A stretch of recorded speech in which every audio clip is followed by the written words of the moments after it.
네, 안녕하세요. 안녕하세요.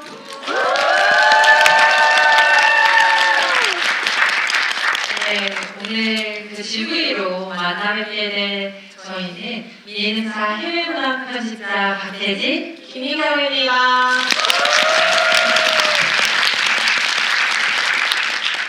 제가 사실은 GV를 하는 게 오늘 평생 처음이에요. 선생님은 한번 해보셨는데 저희 둘이 하는 GV 처음이잖아요. 네, 저는 인생에서 두 번째지만 첫 번째 GV를 거의 한 3, 4년 전에 했기 때문에 거의 지금 민경님의 마음과 같아요. 네. 다들 영화 재밌게 보셨나요? 네. 영화 어떻게 재밌게 보셨어요? 너무 재밌게 봤어요. 사실 왜 우신 분이 안 보이지? 저는 막 울면서 봤거든요. 근데 좀 눈물 닦고 계시네요. 저도 그랬어요. 민경님 어떻게 보셨어요? 저도 스포를 해도 되는군요.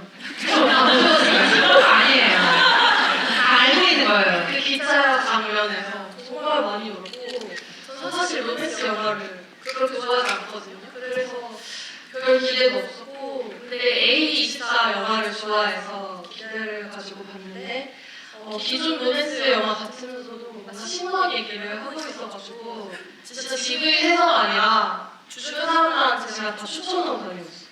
저희 회사 사무실이 진짜 조용하잖아요. 근데 제가 갑자기 일어나서 육성 공지를 했어요. 영화 영혼을 주셔야 됩니다. 사람들이 어리고 이 회사 뭐라고? 이거 울려가지고 좀 잘 들리세요? 저희 제일 잘 들리세요? 감사합니다. 이렇게 순간에 해주셔서. 네, 어쨌든 그랬고요. 저희가 오늘 해야 되는 이야기는 과몰입, 팀 레리, 팀 루크 해서 사실 어떤 선택을 했어야 되는지에 대해서 좀 얘기를 해보려고 하잖아요. 그 전에 저희가 한번 여론을 나도 궁금해. 조사해볼까요? 기권은 없습니다. 선택하셔야 돼요. 지금 일주일 지난 거예요. 한 사람 선택하셔서 영원으로 가시는 거예요. 자, 먼저 전남편이 아닙니다. 처남편 팀 루크 손 들어주세요. 한 30분?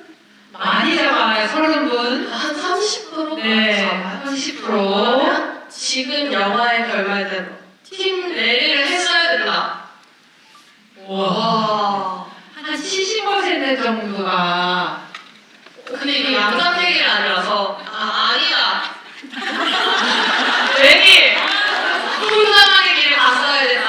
한번 손 들어보실까요? 꽤 많아요. 꽤 많네요. 꽤 많아. 한 절반 정도 되는 것 같거든요. 그래, 역시 결말이 중간에 나오는 게 맞았어.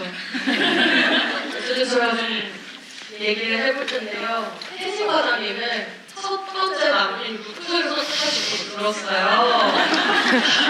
그 이유를 한번 들어볼게요.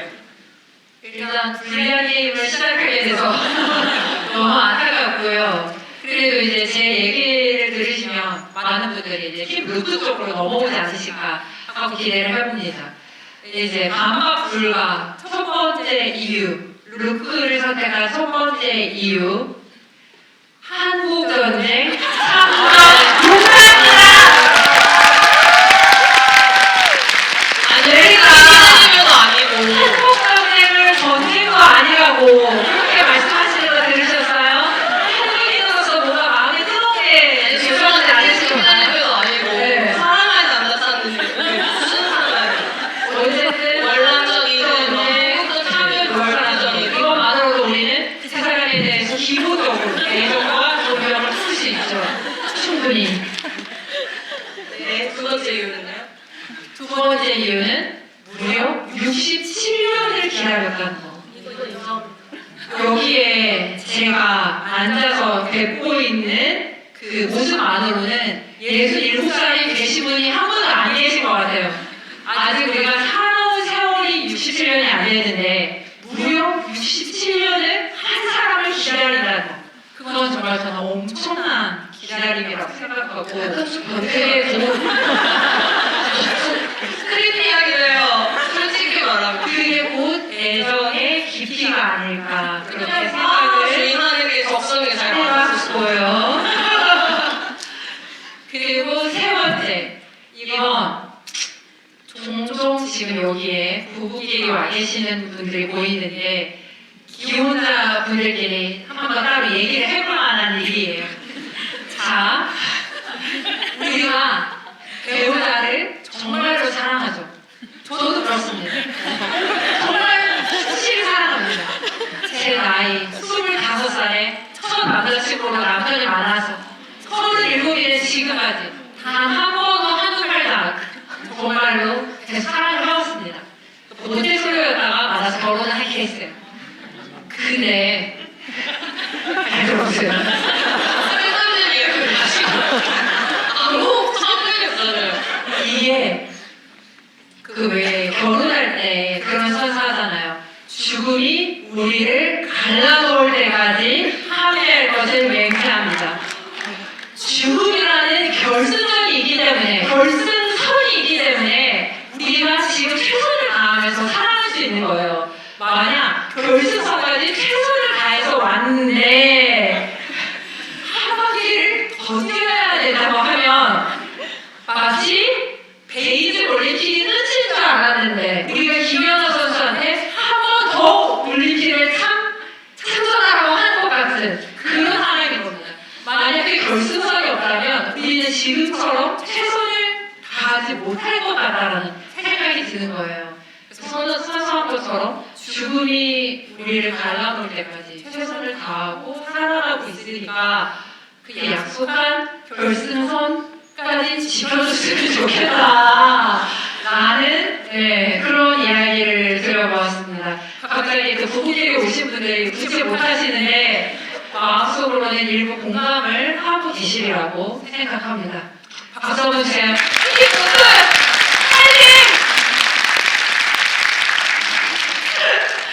네, 잘 들었습니다.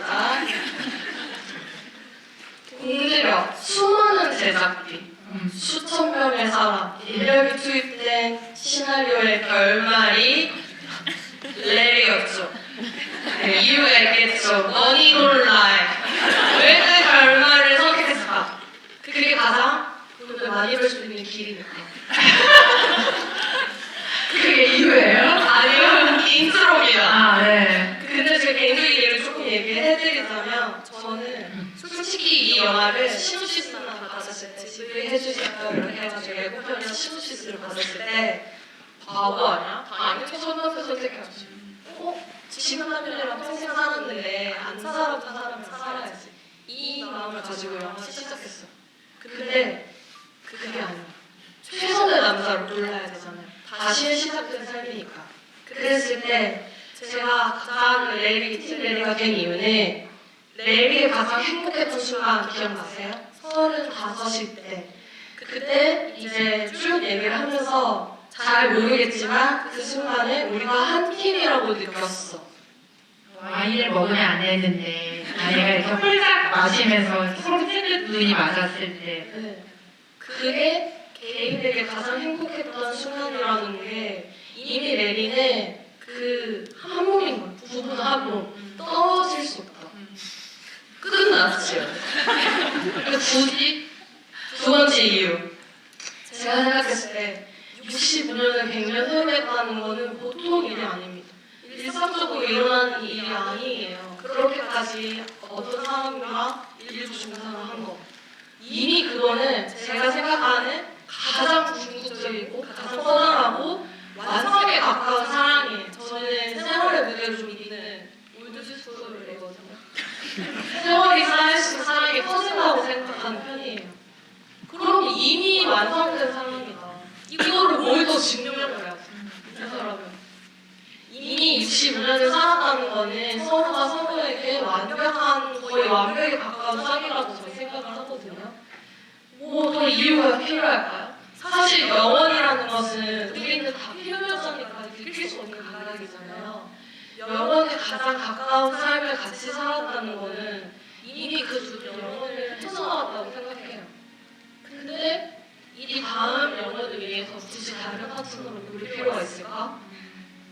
그리고 세 번째, 기차 세개를 맞으시는 것 같은데. 기차역 장면. 여러분, 솔직히 다 오셨죠? 거기 안 왔어, 진짜. 다시 생각해보세요. 거기서 제가 제일 좋아하는 그 대사는 당신은 그런 사람도 누릴 자격이 있어.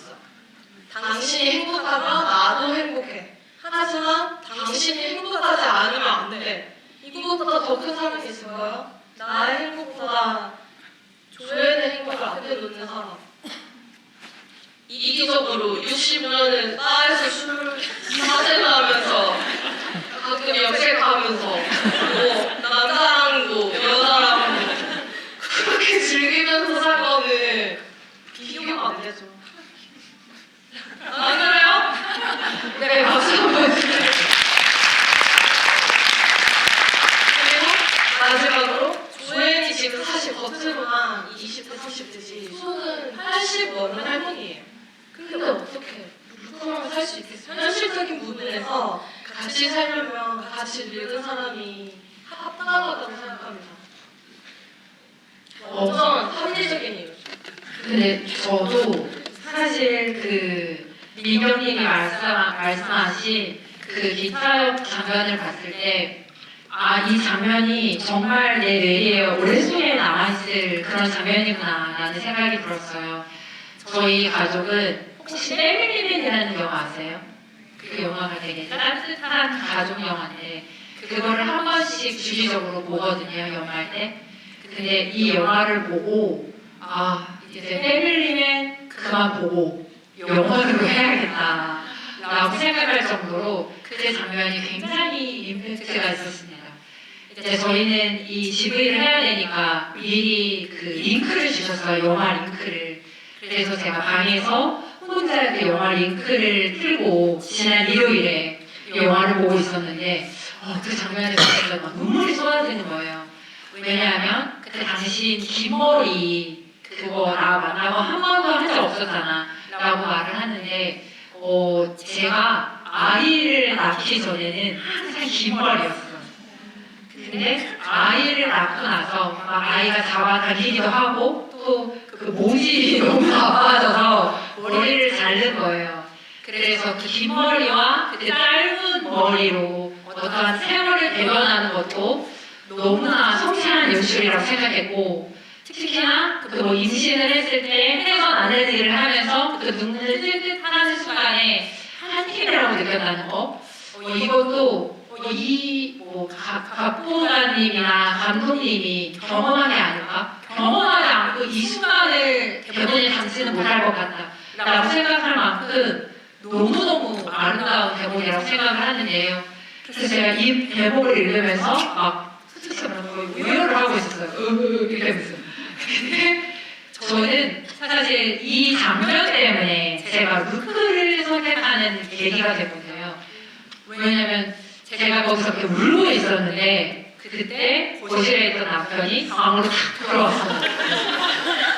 그러면서 왜 울어? 이러는 거예요. 왜 울어? 영화보다 왜 울어? 근데 제가 처음에 설명을 하려고 했거든요. 이게 얼마나 감동적인지 알아? 그래서 설명을 하려고 하는데 왠지 그 감정을 설명하지를 못하겠는 거예요. 왜냐면 너무 고마워서 나한테 루카를 가라고 해주는 그 마음이 너무 고마워서 제가 막 눈물이 나는데 정말 너 어떻게 이렇게 진도혜니 너무 고맙다 너무 미안하다 라는 마음으로 눈물을 흘리고 있으니까 그 감정을 딱 남편한테 똑부러지게 말하기 어려웠던 그 순간의 경험 때문에 그 루크 불고 같은 사랑 그것을 향해 따라가고 싶은 저 조엘의 이기적인 마음이 솔직히 한 번쯤 이해된다. 이거를 따라가지 말라고 그의 이기적인 마음이라고 배신이라고 비난하고 싶지는 않다라는 마음을 얻은 것 같아요. 저는. 잘 들었습니다. 감사합니다. 그래서 약간 집이 별로 같죠? 네. 부모님의 영화 잘 봤습니다. 다른 말인데 저는 사실 제가 관객일 때 집을 별로 좋아하지 않아요. 저 그냥 나가고 싶어요. 왜 싫어하세요? 솔직하게 말할게요. 저는 앞에서 해주시는 말씀들은 좋아요. 근데 어떤 관객들이 질문을 하면 그때부터 나가고 싶어요. 그때 나가요. 그래서 지금 이렇게 지브이 자리에 앉게 됐나 봐요. 사람이 항상 역지사지에 피하다. 너가 방해가 중간에 나가는 사람들 보면서 얼마나 그치? 나가시는 분들이 집에 못 하시겠어요. 저 지금 눈치 주고 그래서 다른 말이었고요. 그래서 지브이에서 사실 무슨 말을 하는지를 잘 몰라요. 그래서 오늘 제가 인사모드를 해도 너그럽게 양해해 주시고 저희들끼리만 알고 있는 거예요. 저는 지금 결혼 안 했거든요. 그리고 몬테솔로였다가 결혼하신 분은 외람되지만 헤어질 경험이 없으시잖아요. 어떤 남자랑 헤어진 적 없죠. 그렇죠? 잘못했나요? 그게 아니고 저는 여러 번 헤어져 봤는데 지금은 남자친구가 없는데 만나는 사람이 그 헤어질 때는 사실 루크의 경우는 사별이지만 어쨌든 헤어짐이든 사별이든 그런 일을 겪고 나면 자신만의 마무리를 해요. 어떤 방식으로든. 그 슬프게 결혼하고 있는 시간들을 지나서 뭐 매일매일 나는 너를 한도 생각하지 않은 적이 없었어라고 조용히는 말하지만 어쨌든 자기 안에서 매듭을 지어요. 그 감정에 대해서. 그거를 다시 열어보는 거는 저는 사실 현명한 편이 아니라고 생각하거든요. 아, 그런가요? 그 다음 사람을 선택하는 데는 늘 이유가 있어요. 그리고 그 선택으로 65년을 살았어요. 65년 동안 사실 뭐 크고 작은 나쁜 순간도 있었겠지만 마지막까지 100년 해보였다는 거는 저는 사실 제가 아직 가보지 않는 길이라도 되게 큰 회상이 있긴 한데 그 사랑의 무게가 제일 행복했던 때가 아니어도 사랑이라는 게그 조회의 대사 중에서 정확한 건지 모르겠지만 순간이 아니라고 하잖아요. 사랑은 누적이 되는 거라. 그리고 그 해체과정에도 저한테 얘기해 주신 적이 있는데 조앤과 레이의 사랑은 둘만의 관계가 아닌 그 가족들, 짐승녀까지 있는 굉장히 대가족입니다. 그 얘기 루크 앞에서 한 번 했더니 승질도 나게 되면서 그래도 그만해라. 그렇게 눈치 주는데 그래서 맨날 그 아카이브 가보잖아요. 그 장면도 전 너무 좋았어요. 근데 그게 사실 레리와 조앤 사이의 관계에서 뗄 수가 없다고 말씀하셨잖아요. 그런 면에서 그거는 그 65년의 세월과 같이 살아온 어떤 프로젝트 같은 거예요. 그거를 젊었을 때 한 2년의 기억 이거랑 저는 비교가 안 된다고 영화를 보니까 그런 생각이 들더라고요. 그래서 저는 바보 아니야? 천선면이 훨씬 잘생겼고 키도 크고 날 65년 기다렸다고 완전 순정남 이렇게 생각했는데 그런 가벼운 문제가 아니라는 거죠. 사랑이라는 거는. 네. 각각 불가의 말씀을 해주신 것 같아요. 왜냐면 저도 애기 엄마니까 증소녀 얘기를 하고 하니까 마음이 흔들릴 수밖에 없는데 특히 말씀하신 그 터널에 계속 살아가는 장면은 되게 저는 우리 인간사를 그대로 비유하고 있는 것처럼 느껴졌거든요. 사실 누군가를 만나고 있어도 우리 마음속에 어떤 소중한 기억을 간직하고 있는 터널이 있잖아요. 그리고 그 터널을 들여다보고 바라보고 기억하는 것은 오롯이 그 아주 가까이 있는 사람과도 나눌 수 없는 자기 자신만의 일이기 때문에 그 조앤이 굉장히 수척한 얼굴로 터널에 들어가고 그리고 살짝 미소를 지으면서 그 터널을 나오고 하는 그 장면들이 굉장히 마음이 아팠습니다. 그러면 이제 저희가 팀 레리, 팀 루크 다음 질문으로 넘어가기 전에 최후의 변론 하나씩만 하고 넘어가죠. 좋습니다. 그거 하시죠. 저는 그렇게 생각합니다. 자꾸 루크한테 완벽한 남자라는 그 타이틀, 프레임을 씌우는 거, 이거야말로 루크의 의도에 반하는 거예요. 왜냐면 완벽한 사람이라는 게 실제로 없잖아요. 근데 계속 루크를 완벽한 사람이다 라고 말하는 건 그 사람은 내 기억 속에서 남아있는 사람이다. 기억 속의 사람이다 라고 말하는 것 같았어요. 말씀하신 것처럼 루크는 사실 염색도 해야 되고 그리고 67년을 기다렸지만 외로움도 굉장히 많이 타고 그런 여러 가지 결점이 있고 취약함이 있는 사람인데 이 사람을 계속 완벽한 사람이야. 너 완벽하잖아. 너는 완벽한 사람이잖아. 라고 말하는 게 오히려 루크의 진면목을 바라보려고 하지 않는 조앤의 약간 획기적인 태도가 아닌가라고 생각이 들었어요. 그래서 정말 한때를 아름답게 사랑했던 사람이니까 그 시절에서 한 단계 진화를 해서 저는 사랑을 변하는 게 아니라 포켓몬처럼 진화한다고 말하고 싶거든요. 진화를 해서 그 염색도 같이 한번 해줘보고 그리고 그 외로움도 한번 있는 그대로 받아줘보고 지금 소녀 얘기하면 짜증나잖아요. 짜증내잖아요. 그 화도 한번 알아봐주고 그리고 정말로 뭐 기저귀도 한번 갈아줘보고 이렇게 이 사람의 진면목을 바라볼 수 있는 시간이 루크에게도 한 번만이라도 주어졌으면 하는 마음이 들었던 것 같아요. 네, 잘 들었습니다. 네, 최고의 결론이었습니다. 마지막 한마디 하세요. 이렇게 말씀드릴게요. 왜 그렇게 조앤이 완벽한 사람을 찾냐? 너 완벽했어, 루크. 너 완벽하잖아. 하고 이유가 뭔지 아세요? 왜 그럴까요? 조앤이 이미 한 번 완벽한 남자를 만나봤기 때문입니다. 그게 레리입니다. 오. 난 완벽한 남자만을 만났어. 근데 정말 충실한 삶을 사신 것 같아요. 사실 레리는 막 좀 약간 끄적끄적한 할아버지로 나오지만 그런 남자 없습니다. 솔직히 인정하시죠? 그런 사람 저는 본 적 없습니다. 갑자기 내 조앤의 가장 행복했던 때를 떠올린 다음에 잘못된 선택을 하지 않기 위해서 달려가서 그 남자한테 가라고 말해주시는 남자 솔직히 있을까요? 남성 여러분 그렇게 하실 수 있습니까? 놀라셨어요, 지금 앞자리에서.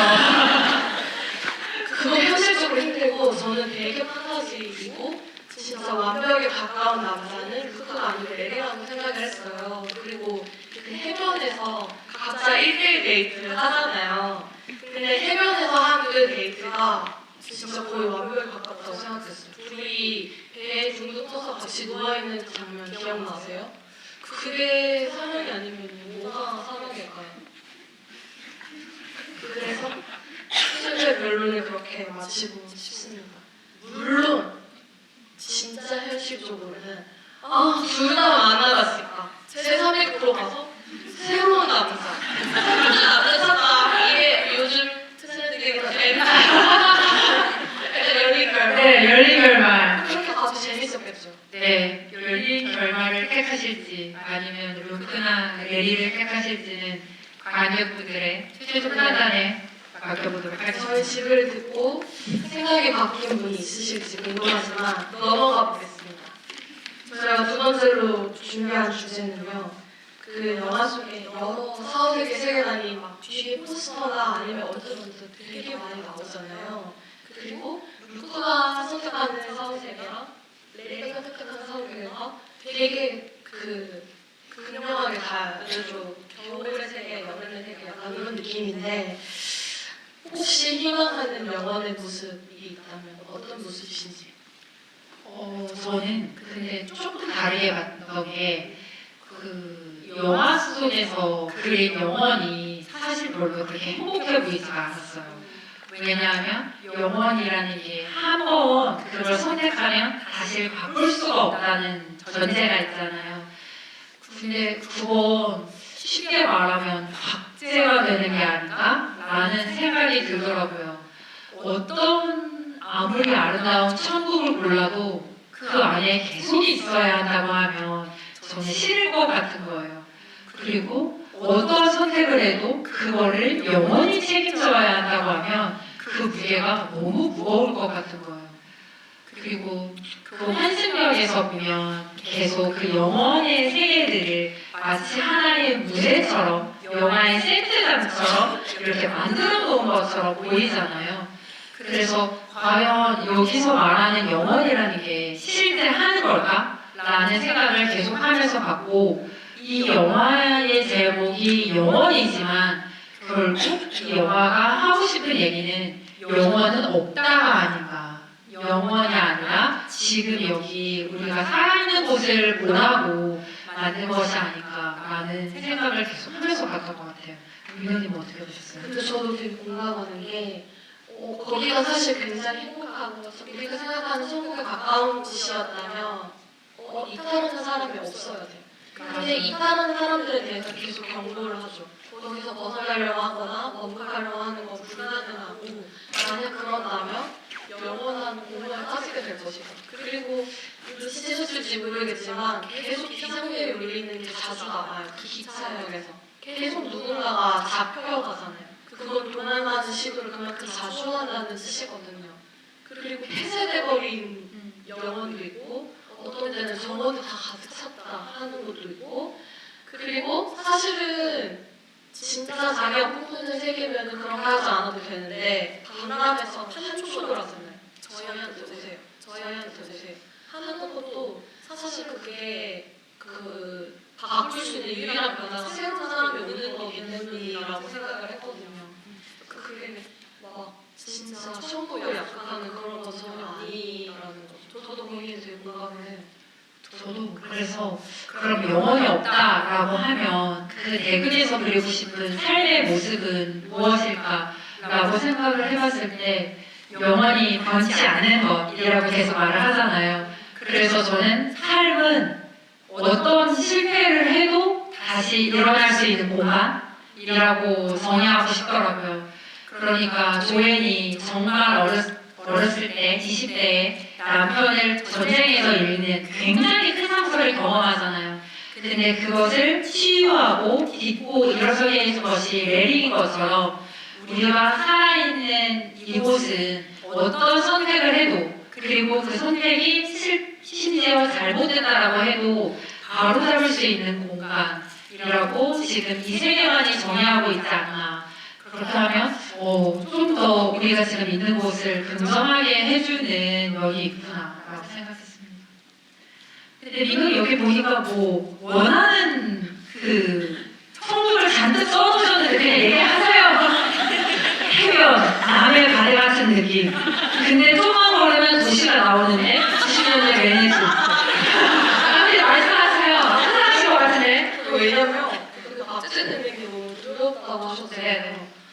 근데 저는 되게 부럽다, 좋다 이런 생각 들었어요. 뭐가 안 바뀌면 두렵고 불안한 일도 없지 않을까. 내가 포장하지 않아도 되고 실패해도 일어설 수 있는 것이라고 현실을 말씀하셨는데 실패 자체가 없는 공간. 저는 그 무한한 안정성에서 되게 그걸 보면서 저도 위안을 얻을 때가 많거든요. 영원히 안 바뀌는 것 이런 거 저는 사실 좀 좋아해요.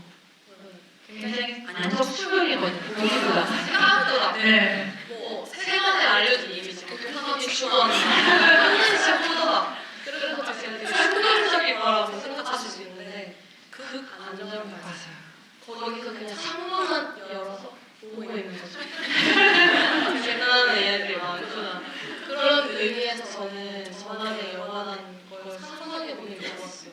근데 딱 떠오른 게 레리처럼 저도 해변이. 왜냐면 제가 경남 통영에서 태어났는데 어릴 때는 그게 되게 당연한 건 줄 알았어요. 저희 집에서 문을 열면 바다가 보였거든요. 우와. 해변공원이 있었어요. 그런 아파트에 살았는데 그게 저한테는 약간 좀 디폴트 같은 너무 당연하니? 그래서 당연히 바다에 가야겠다 이런 마음이 있고 근데 바닷가에서 살면은 바닷가까지 찾아가서 하는데 소금기가 많고 할 일이 없습니다. 수영도 뭐 하고 있지. 그래요? 맛있는 회 먹고 그런 게 아닌가요? 회도 하고 있지. 그래서 조금만 걸으면 걸으면 2시가 나오는 데라고 해면인데 어, 조금만 걸으면 메디슨이 나오는. 거기서부터는 이제 상상이 열려있죠. 통영도 다 바닷가 아닙니다. 조금만 걸으면 도심이 있잖아요. 그런 느낌을 상상을 했고요. 날씨는 한 27도 더운 날씨 좋아해요. 그러시죠. 제가 세상에서 제일 싫어하는 저는 싫어하는 게 없는 게 더 성격에 가까운 거라 생각해요. 저는 세상에서 제가 제일 싫어하는 게 양말 신는 일이에요. 내가 만약에 신으면서 딱 하나 바꿀 수 있다 하면은 전 세계에서 양말을 뒤지시고 너무 싫어. 혹한이에도 가끔 보면 맨발로 다니고 있어요. 그 정도로 양말이 싫어. 양말을 애초에 왜 신어야 되는지 모르겠어.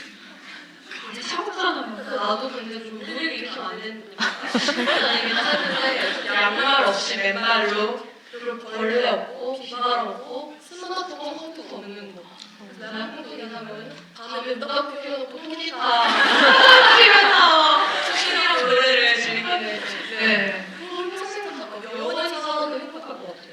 아, 되게 구체적으로 상상을 안 하네요. 원래 영원히 살아야 되는 곳이면 구체적인 것도 찾아주시면 좋다고 생각해요. 지금 여러분들도 돌아가시면서 구체적으로 한번 상상해보세요. 피할 수 없다면 나는 영원히 박제되는 거 싫어하는 마음으로 아무것도 쟁취할 수가 없어요. 혜진님도 집에 가는 게 구체적으로 저는 경기도 이천에서 태어나서 쌀밭이 있고 도자기가 있는, 근데 골목을 돌면 파스타집이 있는 그런 천국을 상상해 보도록 하겠습니다. 그럼 민경님은 여기에서 그 가장 행복한 때의 시기의 모습으로 영원에 가잖아요. 그 시기가 언제라고 생각하세요? 본인의 인생에서? 사실 보시면서 다 생각해보지 않으셨어요? 만약에 내가 가면 몇 살 때 모습으로 갈까? 저는 보는 내내 그거 생각해봤거든요. 근데 제일 먼저 든 생각은 나 그냥 죽고 나서 눈 떴을 때 알고 싶다였어. 너무 보고 싶다. 그걸 알아버리면 그 시간이 아니면 다 불행한 거잖아요. 그러니까 덜 행복한 거잖아요. 그거 재미없잖아요. 생일이 딱 1년에 하루라고 이상한 나라의 앨리스에서 생일 아닌 날 파티 하잖아요. 그 경기. 무슨 말인지 아세요? 네. 수없이 말했는데 네. 모르고 죽고 싶은 거예요. 죽고 나서 알고 싶다. 왜냐면 제가 스스로한테 거짓말을 하고 있을 수 있을 것 같은 거예요. 난 이때 제일 행복했어. 근데 내 마음속 깊이는 아니야, 나 사실 아니야. 나 자신도 속일 수가 있으니까. 그러면 내가 죽을 때, 그래, 이렇게 27살 때 모습으로 태어나겠구나 했을 때, 아니면, 나 너무 내 자신 실망한다. 그래서 모르고 싶었는데, 그래도 얘기를 해보자면, 저 2022년인 것 같아요. 한 4년 전? 네, 한 4년 전. 이유는 그때가 자려고 그 홍지경님이 말한 명언 있죠. 자려고 누웠을 때 근심 걱정이 하나도 없는 거. 그게 행복이야. 네. 2022년이 제가 지금 그때 뭐 했지 생각해보면은 기억이 하나도 안 나요. 근데 뭐 했는지 기억이 아예 안 나요. 그거는 걱정할 게 하나도 없었다는 뜻이거든요. 아무것도 걱정할 게 없었던 때가 인생에서 몇 없었는데 그때인 것 같아요. 그때 무슨 걱정을 했냐면 저는 걱정을 끊임없이 만들어내는 걱정 무한 생성인데 그때 한 걱정은 내가 원래는 되게 예민하고 걱정 불안이 많은 사람인데 요즘 그렇게 아무 짓이라도 하도 되나? 하는 걱정을 했었어요. 어떻게 다르신가요? 어떻게 단가? 근데 그때 제일 행복했던 것 같아요. 그때가 제가 회사 2년차였거든요. 그래서 일하면서 어느 정도 재미있고 그리고 새 집으로 이사도 가고 그때부터 제가 탈색을 해봤었어요. 그리고 그때 제가 민사 유튜브 처음 나갔어요. 맞다. 우와 와 이거 대박. 이걸 이렇게 할 줄 몰랐어요. 월드컵을 소셜 때도 끊을 줄 알았어요. 그리고 같이 사귀던 분이랑도 잘 지내고 부모님 저 다 건강하고 정말 그냥 근심 걱정이 없어요. 그런 시기가 그렇게 인생에서 자주 찾아오지 않는다는 걸 알게 되잖아요. 근데 정말 소중한 저도 4년이 지나서야 알게 됐어요. 그때 당시엔 몰랐어요. 그때 당시에는 스트레스도 많이 받고 했는데 지나고 보니까 알 것 같다. 그래서 지금 뽑자면 33살 2022년인 것 같아요. 혹시 세진님은 몇 살 때 모습일 것 같으세요? 저는 그 미래의 영혼의 모습은 구체적으로 상상하지 못했지만 제가 가장 행복했던 시기의 모습은 구체적으로 기억을 하고 있는 것 같아요. 저도 한 2022년? 그러고 보니까 우리 잠깐만! 소리예요? 저는 그게 몇 년도라고까지는 생각을 못 해봤는데 2022년이에요. 진짜로. 진짜 거의 거 아닙니다. 37살 말띠. 행복했던 시기 2022년. 그때 왜 제일 행복하셨어요? 저희 아이가 2021년에 태어났어요, 여름에. 그리고서 저는 좀 사고 우울증이 있던 편이었거든요. 왜냐하면 그때가 다 기억하시겠지만 정말 힘들어서 우리 이렇게 영화 구경도 못하던 코로나 시기였어요.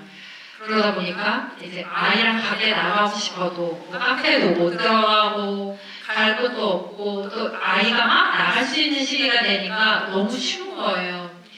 근데 제가 또 운전 면허도 없어요. 그러니까 이제 완전 몰입이 됐는데 그래도 나가고 싶어서 저 자신도 완전 무장을 하고 갓 100일이 넘은 애를 막 이불에 돌돌 말아서 혹시 아기띠라고 아세요? 옛날에는 뒤로 아이들을 이렇게 앉는 포대기가 있었으면 요즘엔 이렇게 앞으로 앉는 아기띠가 있거든요. 그 아기띠를 하고 걸어 다녔던 그 22년 초의 겨울 그게 저한테 너무너무 행복했던 것 같아요. 왜냐하면 아기가 제 품 안에 쏙 이렇게 안겨있는 그 느낌? 그 느낌이 너무너무 신기하고 되게 새로웠거든요. 지금 저희 아이가 6살인데 6살만 돼도 제가 이리와 안아보자 라고 하면 얘가 이렇게 쏙 안긴 다음에 엄마 됐죠? 이래요. 이제 이게 그 시간이 엄마를 위해 살짝 견뎌주는 조금 쑥스러운 시간인가 봐요. 근데 정말 그런 아무런 자의식도 없었던 아기가 제 품에 안겨서 이렇게 같이 걸어가고 있었던 행복과 이런 기분일까? 라는 걸 상상했던 그 시기가 글쎄요. 그냥 제가 딱 무의식적으로 떠올렸을 때는 가장 행복했던 시기여서 돌아가고 싶고 물론 제가 그때 너무 아기들을 오해해서 제 무릎이 37살의 무릎이 아니에요. 왜냐면 박지성 모르겠어요. 일어설 때 소리 나고 방에 바쁠 때마다 소리가 나요. 어디로 가는지 다 들을 수 있을 정도로. 그래서 완전히 만신창이가 됐지만 그래도 그때가 가장 행복했다 생각합니다. 사실 제가 처음에 준비한 대답은 이거였어요. 지금을 하고 있는 지금입니다. 안 살려고 했는데 바로 지금 이 순간입니다. 근데 박수는 지금 치셔도 속으로 뻔한 거지 말하네. 사실 그 뻔하니까 그냥 진실을 얘기할 수밖에 없었습니다. 여러분 다들 어떠세요? 저는 그 대사도 슬펐어요. 그 사람 코디네이터가 어릴 때 선택하시는 분들이 많아요. 근데 10대는 없고 맞아. 내 인생에서 가장 행복했던 시기가 그래서 저는 사실 가장 바람직한 게 그 조예의 친구라고 생각해요. 그 죽었을 때 거의 그때로 네네. 그 오잖아요. 죽기 직전이 가장 행복하다는 거는 정말 좋은 삶이었지 않을까라고 생각했어요. 근데 그분은 삶의 전체에서 자기의 정체성을 숨기고 산 세월이 되게 길었잖아요. 그렇게 따지면 그건 역설적으로 좀 삶이 힘들어하는 뜻도 될 수 있지 않을까 생각해요. 근데 가장 행복할 때 죽는 거 좀 짧다잖아요. 제가 네? 2년 전에 뉴욕 여행을 갔는데 진짜 큰 건 없고 2주를 갔다 왔어요. 근데 그때 미국에 미국도 처음 가보는 거라서 너무 무서운 거예요. 혼자 갔거든요 여행을. 와 그래서 죽으면 어떡하지 하고 휴전을 쓰고 가려고 했어요. 근데 그때 든 생각이 뭐냐면 그 비행기 사고도 너무 걱정되는 거예요. 제가 상치와 비행기 사고 이런 거 엄청 좋아하거든요. 그러니까 너무 거시기는 잘 못해요. 비행기 사고 나면 거의 90% 전원 사망인 거 아시죠? 근데 그때 딱 든 생각이 가는 비행기 말고 다시 서울로 오는 비행기에서 잘 죽었으면 좋겠다. 이 말을 굉장히 여러 번 했어요. 여기까지 나는 추억이 있는 상태에서 죽으면 진짜 진심으로 화제가 아니고 그때 그럼 나 죽어도 되겠다. 그때 죽으면 이게 그때 뉴욕 이주 갔다가 돌아오는 비행기에서 죽었잖아. 멋지네. 나 멋지다. 멋진 모습으로 죽을 수 있겠다. 그런 생각했거든요. 그래서 그때 참 행복했다. 그런 생각이 들어서 그분이 부러웠던 것 같아요. 딱 제일 행복할 때 죽는 거. 멋지잖아요. 공감 못 하셨네. 네. 그러면 저희가 이제 이 영화를 보고 나서 아마 여기 계신 관객분들도 아마 마음속에 남는 대사가 있으실 것 같은데 맞아요. 미경님 같은 경우에는 어떤 대사가 가장 기억에 남으세요? 저는 거의 초반인데 그 사업 코딩 맞다. 이 얘기를 오프닝 때 들었어야 되는데 오늘 제가 오늘 사업 코디네이터처럼 하고 입고 왔어요. 이해하세요. 여러분의 에이스입니다. 무슨 입고 고민하다가 수련 중에 한 명씩 입고 와볼까 하다가 아니다. 지그이라 하면 여러분들이 영화 감상을 사후 코디해주는 사후나 죄송해요. 발라로 코디해주는 그럴듯하네요. 앱 덕분에 어. 발라네. 그래서 그 애나가 한 대사가 있어요. 레리 영혼이 뭘까요? 그러니까 레리가 대답해. 글쎄요. 사람의 가장 완벽한 버전이요. 그러니까 아니요. 있는 그대로의 모습이에요. 그래서 여기서 그 한 영화 15분 됐을까? 그때 나온 대사인데 너무 멋있는 거예요. 완벽함이 아니고 그냥 있는 그대로가 영혼이다. 그게 사실 영화에서 해주고 싶은 말인 것 같거든요. 영혼을 선택하기 위해서 그렇게 괴롭게 고민하지 말고 지금 현실을 제대로 살아라. 그게 저한테 좀 필요한 말이라고 생각했어요. 늘 과거 아니면 미래를 집착하게 되잖아요. 그래서 제가 제일 못하는 게 현재를 즐겨 까르페 디엠인데 그래서 이게 좀 유독 많이 와닿지 않았나 하는 생각이 듭니다. 어떠세요? 저도 상당히 좀 일맥상통한 얘기일 수 있을 것 같은데요. 저희가 이제 초반에 팀 레리다, 팀 루크다 막 이렇게 얘기를 했잖아요. 근데 사실 팀 루크 할래요, 레리 할래요 얘기할 때 저는 어느 쪽도 상관없어요. 그렇게 말을 했거든요. 왜냐하면 이 영화가 너무 양쪽의 입장을 다 설득적으로 보여주고 있어서 저는 사실 어느 쪽도 그렇게 억지스럽다고 느끼지가 않았었어요. 그래서 팀 루크도 좋고 팀 레리도 좋고 이런 입장이었는데 사실 저는 또 제가 또 가정을 이루고 있는 입장에서 팀 레리를 선택하는 마음도 너무나 이해가 됩니다. 특히나 그런 대목이 있어요. 데킬라를 처음에 칼럼 터너 루크가 주잖아요. 그때 처음에 데킬라 그 자체를 달라고 해요. 100% 데킬라를. 그렇게 하다가 딱 먹고 나서 너무 쓰고 맛이 없다. 물을 좀 타달라고 얘기를 하거든요. 그랬더니 훨씬 부드럽게 넘어갑니다. 이게 말해주는 거는 우리가 기억 속에 항상 어떤 순도 100%의 행복, 순도 100%의 사랑, 순도 100%의 열정 이런 게 남아있지만 실제로 그게 그 자체로 우리에게 의미가 있었다기보다는 기억이 그렇게 만량으로 남아있는 경우가 많은 것 같고 실제로 우리는 그 데킬라에 물을 살짝 타먹어야 더 맛있는 것처럼 완벽한 행복, 완벽한 열정, 너무나 열정적이어서 불꽃 같은 사랑이 아니더라도 매일매일 살아가는 이 과정 속에서 사실은 충분히 행복하지 않아? 너무 진하지 않아서 오히려 더 행복한 술을 마시고 있지 않나? 라는 생각이 들었어요. 물론 절정의 순간은 너무나 아름답죠. 저도 사랑의 절정이 없다고 생각하는 순간들이 있습니다. 어떤 지점들, 남편과 싸움. 근데 어쨌든 그 절정을 담고 있는 건 여정이라는 생각이 들어요. 그 모든 여정이 다 100% 데킬라 같을 수는 없겠지만 살짝 술을 타서 물을 타서 더 맛있는 데킬라처럼 그 여정이 어쨌든 지금 저에게도 굉장히 의미가 있지 않나라는 생각이 들어서 저는 그 대목이 굉장히 좀 인상적으로 그렇습니다. 좋습니다. 네, 감사합니다. 저희가 너무 저희끼리 얘기를 한 것 같아서 혹시 저희한테나 아니면 영화에 대해서 질문이 있으시면 네. 여기 한번 질문을 받아볼까요? 대답해보는 시간을 갖도록 하겠습니다.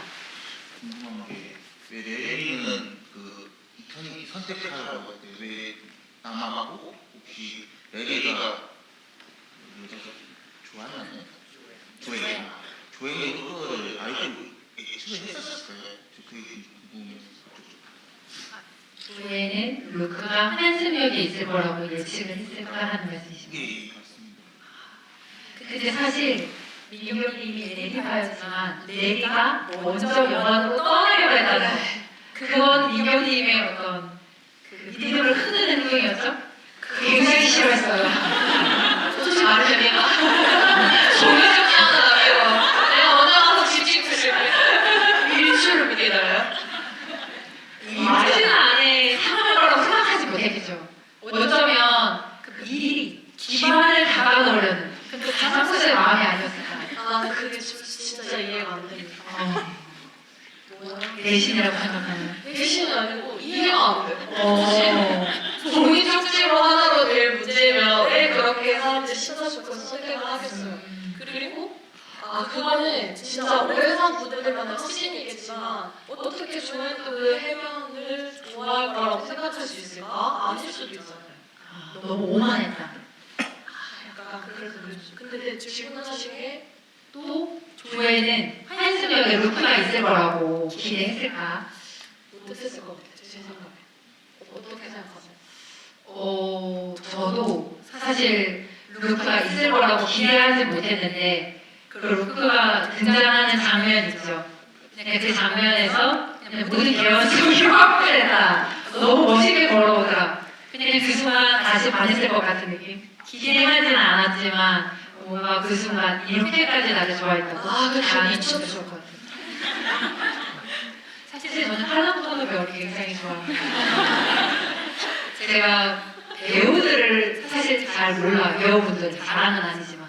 근데 할랑토너 배우 몇 년 전에 우연히 보고 이름을 외웠습니다. 그리고 이 GV를 결심하게 되는데 굉장히 큰 역할을 해주셨어요. 이 배우님 이렇게 걸어오실 때 저는 기대했든 말든 일단 게임을 어렵게 됐다라는 느낌을 받았습니다. 맞습니다.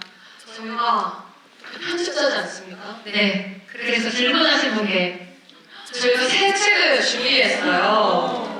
이 20페이지라고 로봇부모랑 같이 만든 책인데 눈이 편할 수 있게 약간 큰 글자로 도전을 다시 이제 해석한 책인데요. 제가 봐도 눈이 너무 편해서 진짜 솔직히 세 문장 다시 못 읽겠다 생각할 정도로 네, 너무 멋진 활용으로 나온 책이네요.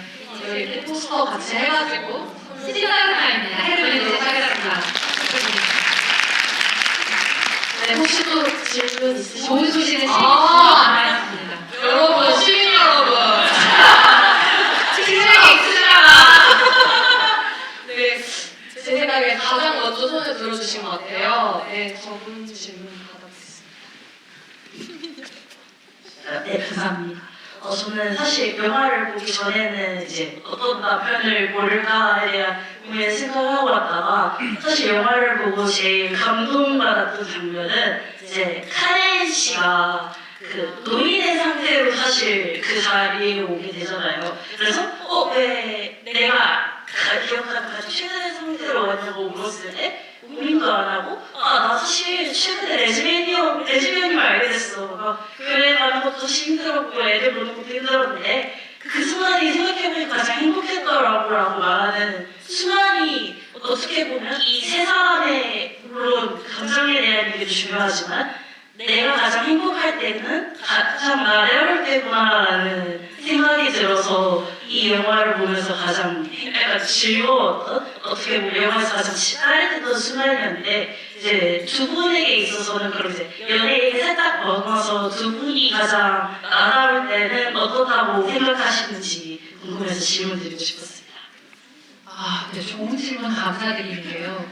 저희가 아까 택시 타고 오면서 비슷한 얘기를 했어요. 아, 근데 좋아. 남편 2명인 거 좋아. 그리고 꽤 알차게 살았어. 둘 다 괜찮아. 다 좋아. 술 취해서 부럽다. 다리 되냐? 근데 왜 영원에 우리가 한 사람을 따라가야 돼? 라는 이야기를 저희가 택시에서 하면서 왔었어요. 맞아요. 그래서 말씀하신 질문에 굉장히 공감을 하는데, 민경님은 그러면 가장 나다운 순간은 언제라고 생각하세요? 근데 공감하실지 모르겠는데 저는 그냥 집에서 혼자 저 혼자 있을 때 잘 준비를 할 때 있죠. 가장 자기 직전에 그때 침대에 딱 누울 때 와, 나 사실 밖에 안 나가도 된다. 그래서 거짓 웃음 치지 않아도 돼. 아, 그래요? 눈을 시키거나 실망시키지 않아도 되고 나 혼자서도 된다. 그때 가장 짜릿해요. 그때가 아니라 그 혼자 있을 때 사회적 가면을 던졌을 때 그때 저는 신나서 춤 추거든요. 춤이 진짜 진실된 춤이에요. 너무 행복해요. 심지어 나도 못 봐. 근데 정말 보여주기 위한 춤이 아니에요. 리듬가 남아니까. 심장 걸어갈 때. 아, 그때가 제일 더 답답하고 저는 생각하고 어. 죽을 때까지도 그렇게 춤을 출 수 있으면 좋겠다. 그런 생각이 드네요. 듣자마자 든 생각이 들어요. 너무 생각합니다. 가장 나다울 때. 아, 제가 이제 민경님처럼 솔직했더라면 딱 생각나는 순간을 말할 수가 있을 텐데, 제가 앞에 뱉어놓은 말이 있어가지고 조금 죽어가기가 어려운데, 제가 아까 막 아기 때 어쩌고 했잖아요. 네, 솔직히 말해요.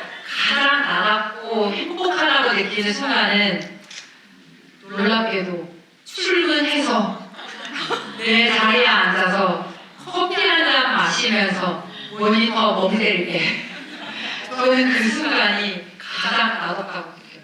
계속 누군가를 걱정하지 않아도 되고, 넘어질까, 뭐 TV 가까이서 보지 마라, 뭐 이렇게 걱정하고 신경 쓰지 않아도 되고, 항상 아이랑 뭔가 블루투스로 연결되어 있는 듯한 그 느낌이 좀 옅어지면서 그냥 저 자신으로서 딱 팀장 앞에 앉아서, 아, 팀장님도 잘 안 보이고 저희 회사가 신성에 있거든요. 하나 커피 하나 마시면서 이렇게 있는 순간이, 아, 육아보다 출근이더라 라는 것이 솔직한 저의 민망하지만 저의 대답입니다. 그 해와 달처럼 가장 나다울 때 전 가장 거짓일 대로 만나는 저는 매일 출근하면서 지문을 찍으면서 끝났다 이렇게 나는 무슨 소리길래 행복할 줄 무슨지 알았어. 아세요? 아, 그게 쓸 필요도 없어요. 저도 알아요. 소설 필요가 없는데 끝났다. 소설도 항상 일하래요 제가. 맞아요. 가장 가짜의 느낌. 아, 근데 우리 만나는데 매일 아침. 그랬구나. 그랬구나. 이제 이해가 된다. 난 찐이었는데. 항상 회사에서 묘하게 신나 보이시네. 우리 다 앞에서 치거든요. 그랬구나. 정말 좋은 질문 감사합니다. 네. 질문해주신 분께 위대한 개츠비를 저희가 서로를 더 이해할 수 있는 질문이었습니다. 이제 정말 시간이 얼마 안 남아서요. 시민 여러분, 저희요. 분명히 첫 번째 질문을 하라고 말씀을 드렸는데, 혜진님이 한번 골라주시죠. 마지막 질문 해주실 분. 저는 사실 가장 교실에서 귀하는 학생이었기 때문에 제일 뒤에서 손들어주신 파란 옷 입으신 분께 기회를 드리겠습니다. 죄송해요. 앞에 계신 분이 하트표를 어필을 하셨는데 저희도 죄송합니다. 더 많이 준비를 못해서 죄송해요.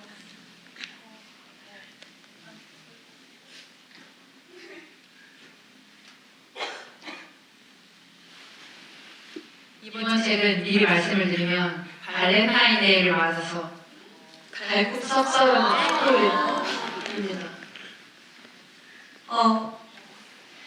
제가 생각했을 때 예전이 사후세계는 조금 지옥, 천국, 연옥 이렇게 단테의 신곡에 나오는 것처럼 확실한 기독교적인 이미지가 있었다고 생각을 하는데 요즘 들어서 사후세계 특히 이제 죄를 지었을 때 가는 곳을 조금 공허함?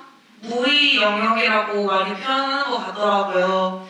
근데 저는 이게 어떻게 보면 영원이라는 것과도 연관성이 있다고 생각을 해서 혹시 이런 부분에 대해서 약간 천국과 지옥은 어떻게 보면 이어져 있나? 이런 생각을 하게 되기도 해서 두 분의 생각이 궁금합니다. 오, 질문이 아주 철학적입니다. 이거 한 학기 전공 표시로 영화 교양 수업에 들어온 것 같은 질문인데 아득해지는군요. 정말 공감해요. 왜냐하면 저희가 이제 고전 소설을 보면 저희 이제 고전을 만드는 편집자니까 그 사후세계의 모습이 보통 이제 인과 응보, 착한 일을 하면 복을 받고 나쁜 일을 하면 벌을 받는다. 이런 응과 응보의 장으로 많이 그려지잖아요. 그리고 꼭 종교적인 의미가 아니더라도 천국과 지옥도 결국 그렇게 해서 이 현재의 삶을 잘 살아야 추후에 복을 받는다. 이걸 조금 다르게 말하면 복을 받기 위해서 지금 현재 잘 살아야 한다. 이제 이런 식으로 해석되는 사후 세계를 많이 그렸던 것 같은데 말씀하신 것처럼 요즘의 경향은 뭐뭐 하기 위해서가 아니라 그냥 그 자체 사후 세계가 뭐 이건 믿음의 영역이지만 혹시나 존재하지 않더라도 아니면 우리가 생각하는 그 모습이 아니더라도 지금 이 삶을 허무하게 느끼지 않았으면 좋겠다. 지금 이 삶이 충만했으면 좋겠다. 라는 그런 바람이 들어간 세계관들이 많이 좀 사랑을 받고 있는 것 같아요. 선생님 어떻게 생각하세요? 저도 동의해요. 왜냐면 종교적인 거나 사후세계는 항상 그 시대에 가장 큰 영혼을 담는 장치라고 저는 생각하거든요. 그리고 가장 그 시대에 두려워하는 게 지옥의 모습으로 상상이 된다고 생각해요. 근데 요즘 지옥의 모습이 공허함으로 가는 이유는 그걸 사람들이 가장 두려워하기 때문이 아닌가라는 생각이 들어요. 그래서 회사라는 감옥에 갇혀 스트레스랑 죄수복을 입고 이런 얘기 하잖아요. 회사라는 감옥? 자꾸 감옥이라고 그러고 이런 생각을 해볼 수 있는 거죠. 왜 이렇게 힘들지? 하는 이게 사실은 이전 버전 민경이가 죽어서 온 사후세계가 아닐까. 오늘 갑자기 그런 생각도 내가 이거 선택했다면 어떡하지? 아니면 여기가 내가 뭔가 큰 잘못을 지어서 여기에 있다 지금 이 지구의 자리에 그날이 아니고 그렇게 된 게 아닐까. 근데 천국, 지옥, 아니면 사후세계 같은 그 너머를 생각하는 거는 항상 현실 세계의 표현이잖아요. 그래서 그걸 늘 생각해보는 거는 좀 가치 있는 일이라고 생각합니다. 저희의 이 밤티 대답이 도움이 되셨을지 네. 이 책 전달을 해드리고요. 지금 3분밖에 안 남았다고 해요. 그래서 빠르게 마지막 소감과 마무리 인사만 드리고 끝내도록 하겠습니다. 오늘 소감 어떠셨어요? 저희가 이제 지구가 처음이라고 말씀을 드렸고 저희가 또 이게 처음인데 잘할 수 있을까 걱정을 많이 하고 들어왔는데 이렇게 자리에 앉아서 이렇게 해주시고 눈에 이렇게 소록소록 떠주시고 그리고 한 손에 팝콘 들고 이렇게 흐뭇하게 뒤집어주시고 하는 이 시선들 때문에 힘받아서 저희가 신나게 떠들 수 있었던 것 같아요. 그래서 솔직히 지금 굉장히 늦은 시간이잖아요. 이 늦은 시간까지 함께 해주신 여러분께 정말 감사하다는 말씀을 드리고요. 아까 질문 주신 것과도 연관이 되는 것 같은데 글쎄요. 아까 말씀하신 것처럼 만약 지옥이 공허라면 그리고 정말로 명확한 영원의 세계가 없다면 그러면 우리는 왜 영원이라는 이름의 제목을 가진 영화를 보고 있을까? 그래도 영원을 꿈꾸게 하는 하는 게 우리의 마음이니까 무언가 영원하다고 믿으면 마음이 좋아지니까 라고 생각하거든요. 그래서 지금 여기 혼자 계신 분도 있고 또 둘이 같이 오신 분도 있을 텐데 누군가를 떠올리면서 그 푸른 꽃이라는 그 고전 작품에 그런 말이 나와요. 나는 영원을 몰라. 하지만 너가 나에게 느끼게 하는 것, 주는 느낌, 그게 영원인지도 몰라. 라는 문장이 있어요. 그래서 영혼이 있는지는 없는지는 모르겠지만 나로 하여금 영혼을 느끼게 하는 사람과 소중한 하루 그리고 소중한 주말 보내시기를 바랍니다.